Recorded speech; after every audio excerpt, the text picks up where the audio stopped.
Hello and welcome to Prairie Pulse. Coming up a little bit later in the show, we'll profile Fergus Falls artist Carl Zachman. But first, our guest joining us now is Claudia Berg, the Executive Director of the North Dakota State Historical Society. Claudia, thanks so much for joining us today. Hi, nice to be here. As we get started, tell the folks a little bit about yourself and your background. Oh, well, I'm a Minot native, a graduate of UND, and a hockey fan, I have to add, football as well. But I've been with the State Historical Society for 35 years. So I've kind of worked my way through the agency, but I think that's been a real plus in my position now, that I understand how the organization operates and have participated in a lot of the different divisions. So it's going well. Yeah, so there you go. How did you end up becoming the director at the State Historical Society? Well, for the last several years, I was the expansion coordinator. And after about 6 years of that, my predecessor, Merle Poverud, retired, and the position opened up and I applied. And I think it's been a nice continuity for the agency and for the staff, that there was a familiarity. There were things yet to accomplish after the expansion. So it's been a real opportunity to carry forward on some new programming, establish some new projects, and move the agency forward. Well, now let's talk about it. You were in charge of the expansion project, so to speak, and now you're in charge of it all. So how big was the expansion project? And is it completely done? Yeah. It is just shy of a $52 million project. And it was a very large project, especially for the time nationally. Things were quite depressed around the country.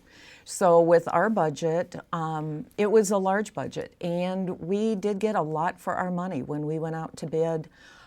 We had all our ad alternates included, which was huge for collection storage areas especially, that all the shelving went in. So it was a good use of staff time and care of collections. Everything moved once and we had it done. So there's always going to be more things to do. There's our permanent galleries that we want to continually add to and update, and especially our Inspiration Gallery, which is our most contemporary history about the last 200 years and moving forward. So there's always new stories to add to that. So that's going to be our challenge as we move forward, is proactively collecting today's history and exhibiting that, so it really ties into how our state has evolved over time. With that said, the funding for the project, for the expansion part of it, where did all that funding come from? We were very fortunate. $40 million came from the state. We worked for over a decade on laying the groundwork for this project. And the state did contribute $40 million, and then our foundation, well, over the last 10 years, now more like 13, 14 years, really established relationships with a funding base that hadn't been there in previous years. So our foundation has been raising $12 million towards the project, and that funded the exhibits and the outfitting of the building. Yeah. Well, for people who may not be familiar with the State Historical Society, what goes on there? What do you have there? Okay. Well, we collect and interpret North Dakota's history. So we have collections that are really the core of our operation. We have archives, which are the two-dimensional collections, photographs, papers, books, the artifact collection, which are three-dimensional objects, and the archaeology collection, which is surface and underground human history. But we have a working relationship with the North Dakota Geological Survey. So the Paleo Lab is also in the Heritage Center. That gives them a secure building for their federal collections and state collections, and also a place for exhibits and programs. So it's been a wonderful working relationship. And so we can include the paleontology, which takes the state's history back 600 million years. So it's a wonderful opportunity to include the geology, the landscape, the dinosaurs, the fossil history, along with the human history in North Dakota. Mm-hmm. Well, so Is there new and exciting things to see with the expansion, or did this just give you room to finally get everything out there? Oh no, we'll never have all the collections on exhibit. That's way too many pieces. Plus, you want to rotate things, so there's something new. There's certain types of objects that are very sensitive that you don't want out for a long time because it wears them out. But in our 3 permanent galleries, we're always rotating things. Actually, last week we just installed a new dinosaur interactive table. We called it the Cretoscope. It was 2 iPads. And over time we did some analysis with that, and it served its purpose, but we found that it wasn't doing as much as we needed those kinds of technology pieces to do. So it was redesigned, and now the touch table, it's wonderful. It's larger, more people can participate. It does a lot more things. You can put feathers on a dinosaur. You can color a dinosaur. They still interact in a battle scene, but there's a lot more other animals included in that. So it's growing into projects where you can analyze what you've done, do some surveys, and see what needs to be done and add to that and grow. Now, have you seen an uptick in visitors since the expansion? Oh, very much so. That our annual visitation before this expansion was about 100,000 people. Now, our past year, we surpassed 230,000. Wow. And that was the first year, and of course, the big celebration of the 125th was included in that. This year, I'm sure we'll reach the 200,000 mark. So things are going very well. And this time of year, it's always exciting with school groups. So we have lots and lots of kids coming in. And it's gratifying to know these kids are coming in from all over the state, that they know we're worth traveling across the state, and it's a great experience. And then they take in other things in the area as well, Fort Lincoln, State Park, the Capitol. So it's a nice destination for children and families.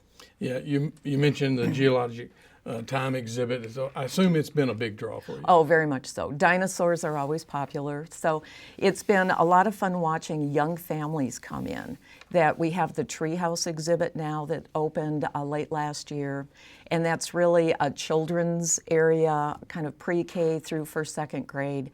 So a lot of families come in and children can play. It's all hands-on, and it all relates to the exhibits in the galleries as well. So they can play up there, run off a little energy, just entertain themselves. We have a tree house that the space is, when you look out the windows, it's in the treetops. So it's our tree house, and we have a tree house with a slide, so kids can slide down that and have a great time. And then the children come, a lot of them have come through a school group or a daycare, and they're taking their parents to the museum. So it's a lot of fun. They're the tour guide. So then they're taking them down the hallway to the dinosaurs.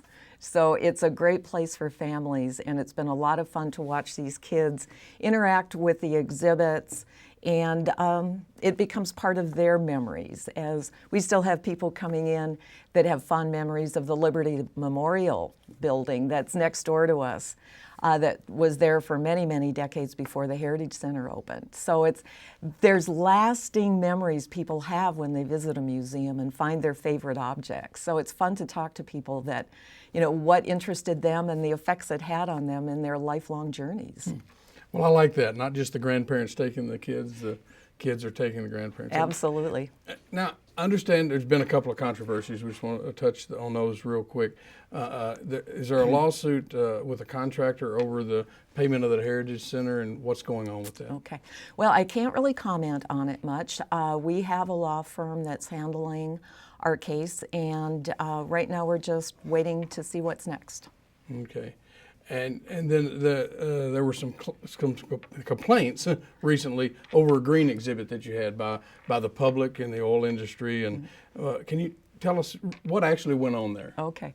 Well, what's proven real interesting with that exhibit is we've been getting comments after it closed from just a breadth of people. And on both ends of it. They were glad we closed it, they were upset we closed it. But what happened was, after several weeks of the exhibit being opened, we were getting comments from the public. And we're always doing visitor studies, informally and that kind of thing, gathering information. And we did a timing exhibit, or a little survey, and people were in the gallery for less than 5 minutes. It wasn't an interesting exhibit the way it had been presented. It wasn't, it was a national exhibit we brought in, and it had a national point of view to it with some very generic comments or general comments about different areas of going green. And there was a lot more we could bring to that story with the North Dakota perspective. And so we wanted to take some time, spend more time, talk to all different groups of people from the different industries represented in the exhibit, including home builders and transportation as well as energy. But then look at the other spectrum of different organizations that are very environmentally conscious, the Sierra Club, those groups that are focused on the environment, and bring all of that together and really round out that exhibit a little bit better. We'll have more interactives, we'll have more objects to tell those stories. We weren't rich in objects the first time around.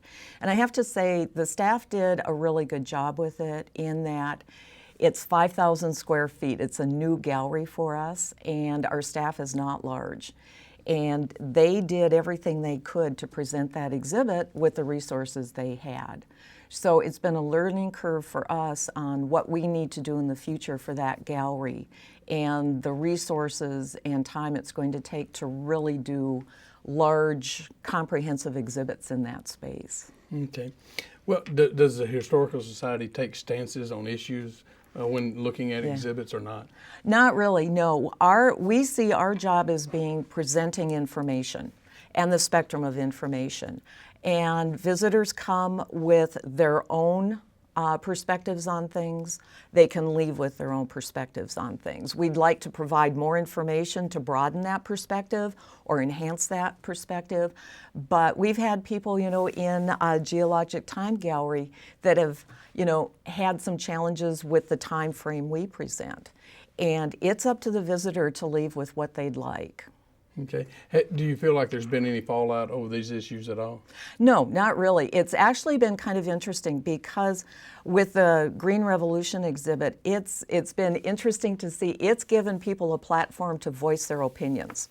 And most of those opinions have been pretty much on the extreme ends of the topic. And so it's allowed them to voice an opinion that they, I think, never felt they had a place to really do that before. So it's proving interesting. It's giving us an opportunity to look on how we can provide formats for our visitors to bring more of their opinions to an exhibit as well. Okay. Well, let's back to more upbeat news now. What can visitors expect to see this summer at the State Heritage Center? Okay, in our Red River Hall, we have a working partnership with the North Dakota Council on the Arts. And they developed the exhibit for that space, and Troy Geist, who's the state folklorist, has been developing those exhibits.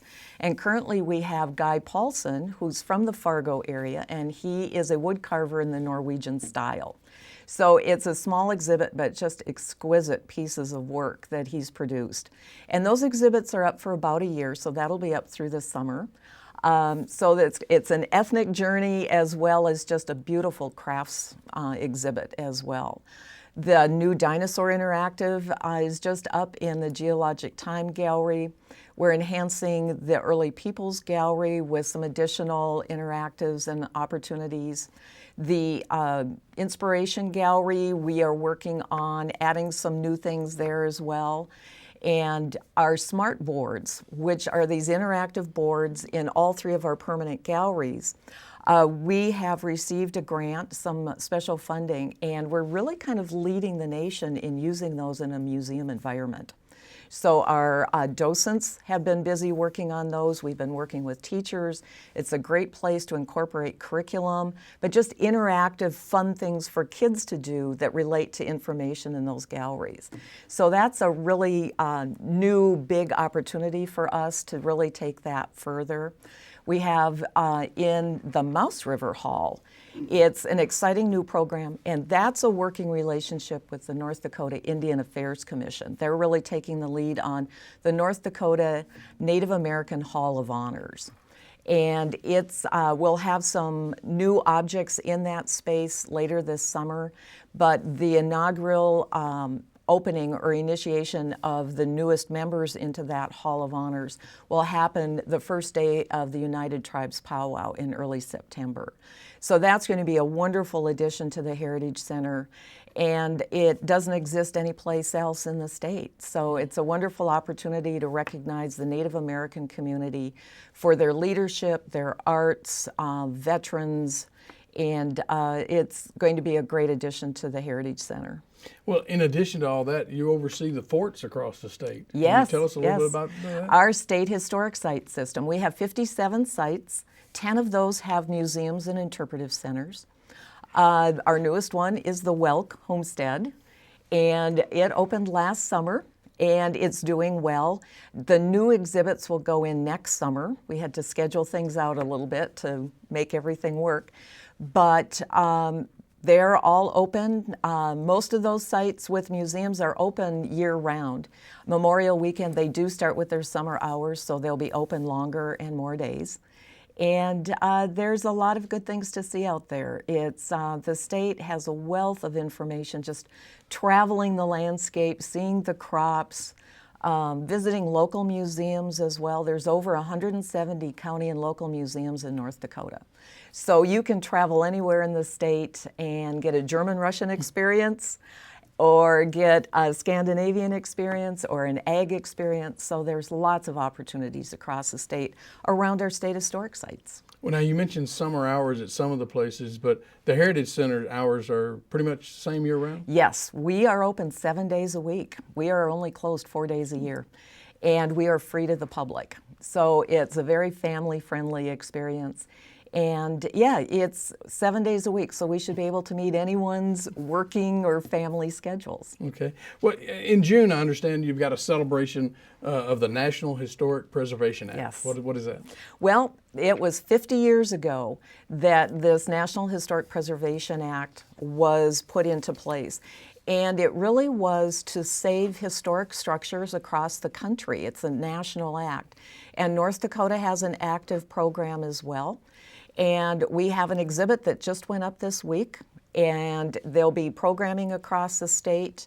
And in June, there'll be statewide activities where we're encouraging local communities to do tours of their historic buildings and really bring forward to people and children in those communities just the history in those towns, and look at those buildings and just see those hundreds of years of activity on their main streets. And then our history conference this fall will also be on the Historic Preservation Act. Okay. And then in July, I understand a Shakespeare celebration? Yes, the first folio. That it is a traveling exhibit. It's the 400th anniversary of Shakespeare's birth.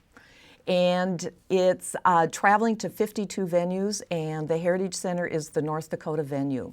It's a beautiful book of all of Shakespeare's plays, and we'll have it for the month of July. And there'll be a lot of programming around it as well. And it's a great experience to come and see an original book that's 400 years old. Wow. Claudia, I can tell. What do you like most about your job?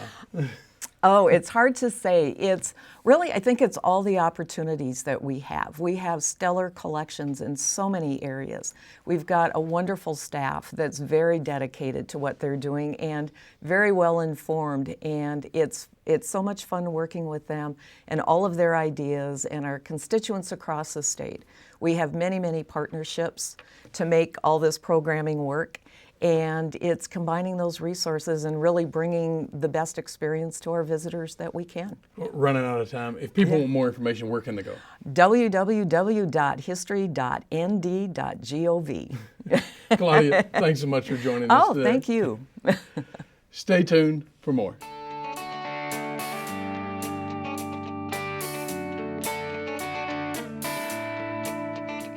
Carl Zachman's interest in the Industrial Revolution began at an early age when he became fascinated by the workings of steam engines. And it stayed with him throughout his academic career, studying anthropology and archaeology. But it wasn't until the Fergus Falls native decided to postpone his PhD studies to pursue his interest in art that it all came together.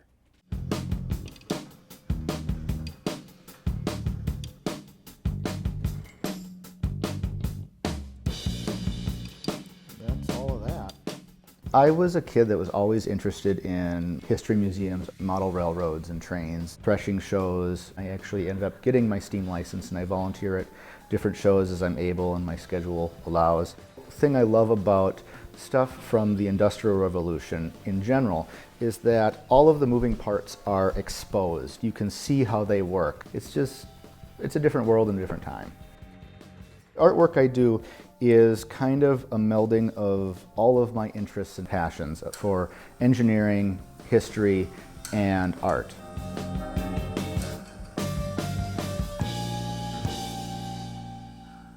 My pieces, I guess, come to fruition in a couple different ways. Sometimes I start with a sketch or an idea in my head and I work towards the end goal with something specifically in mind.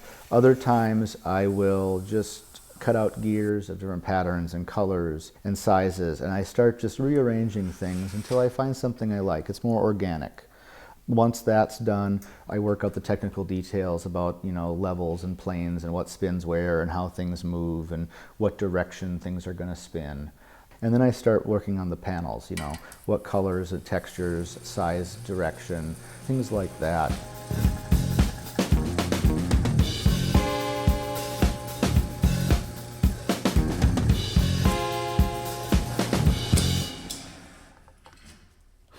I was always doing art. Growing up in a family with an artist, I was always drawing, I was always playing, I was always sculpting.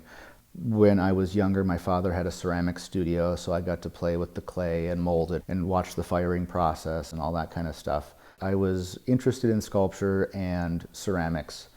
I did some photography and things like that, but nothing was ever really set in stone as to what medium I would take.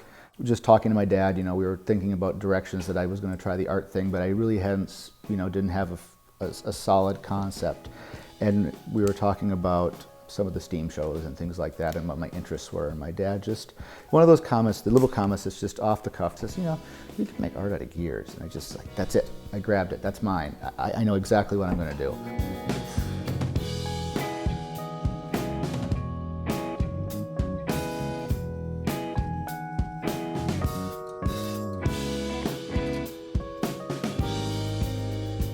At arts festivals, I jokingly call my artwork engineer porn. In some of my artwork, I use gear patterns that have almost become extinct. Gears that are spiraled and nautilus shaped, squares, ovals, triangles, all these odd shaped gears and mechanical motions. Those are the ones that really, really excite me and that I love to enjoy because they move so interestingly.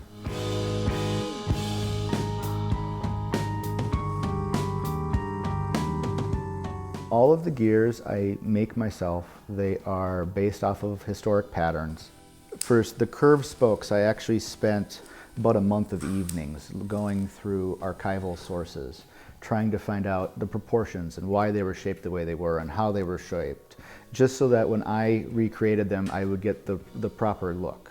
And I realized that there's also proper directions to run them, that the ones with the single curve, you want the forces to go down the curve so it brings it all to the metal. If you run them backwards, the forces will be more likely to shave off the spokes and break them. I may make something that's 4 spokes into 6 spokes or alter things here and there, but the general look, the feel, I work very hard to keep it as vintage looking as possible.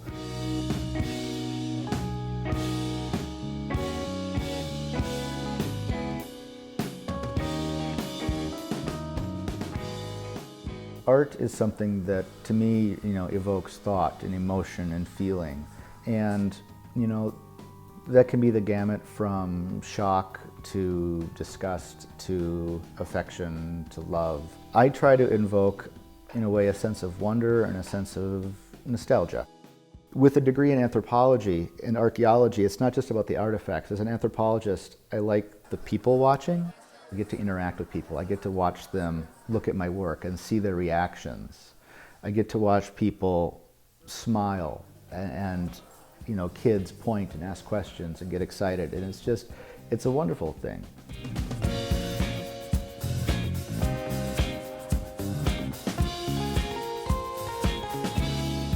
I've been doing this now for 4 to 5 years, and it's been slowly evolving and changing, and I'm not sure where it's going to go, but it can be a slow process. Some pieces go a lot faster than others, but it's something that I do enjoy. You know, it is frustrating at times. You know, a car mechanic will scratch his head bald in a spot at a time staring at your car, but it's one of those things that when you're all done, there's that sense of satisfaction that you've created something that didn't exist before, and that you brought something from your mind into the world for people to enjoy.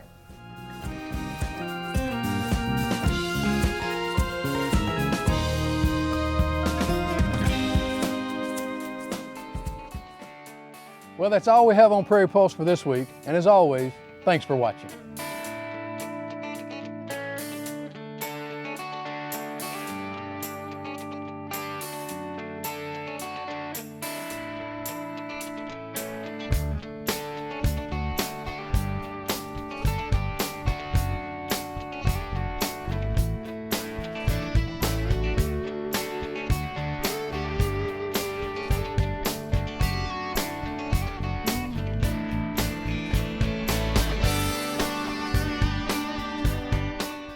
Funding for Minnesota Legacy programs are provided by a grant from the Minnesota Arts and Cultural Heritage Fund, with money from the vote of the people of Minnesota on November 4th, 2008, and by the members of Prairie Public.